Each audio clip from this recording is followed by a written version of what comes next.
Hi friends, நம்ம இன்னைக்கு பார்க்க போறது ராகி பிஸ்கெட். அதுக்கு தேவையான பொருட்கள்ல 100 grams butter, 1 cup of ragi, brown sugar தேவையான அளவு. இப்போ நம்ம பட்டர்ல brown sugar போட்டு நம்ம ஃபர்ஸ்ட் நல்லா பீட் பண்ணிக்கலாம்.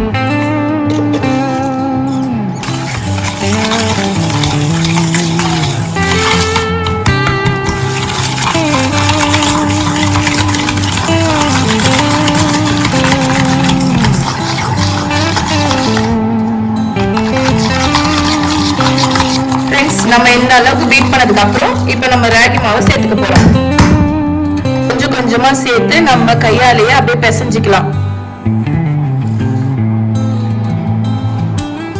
ஃப்ரெண்ட்ஸ், நம்ம ராகி பிஸ்கெட்டுக்கு மாவு பிசைஞ்சாச்சு. இது ஒரு 5 minutes நம்ம ஃப்ரிட்ஜில் வச்சுட்டு அதுக்கப்புறம் பிஸ்கெட்டுக்கு இது பண்ணலாம். வாங்க, நம்ம ஃப்ரிட்ஜில் இது 5 minutesக்கு அப்புறம் எடுத்துட்டு வந்துட்டோம். இப்போ நம்ம என்ன பண்றோம், ரவுண்ட் ஷேப் பண்ணிட்டு பிஸ்கெட் ஷேப்ல பண்ணி நம்ம எந்த மார்க் வேணாலும் நம்ம பண்ணிக்கலாம். நான் ஃபோர்க் இருக்கு, ஃபோர்க்கில் வைக்கிறேன்.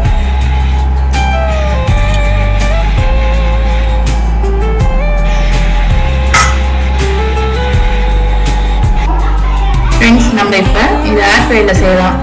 எங்கள் வீட்டில் ஹேர் ஃப்ரை இருக்குன்னா ஏர் ஃப்ரையில் செய்கிறேன். நீங்கள் இதை இட்லி குண்டாலேயோ இல்லை குக்கர்லேயோ தாராளமாக செய்யலாம்.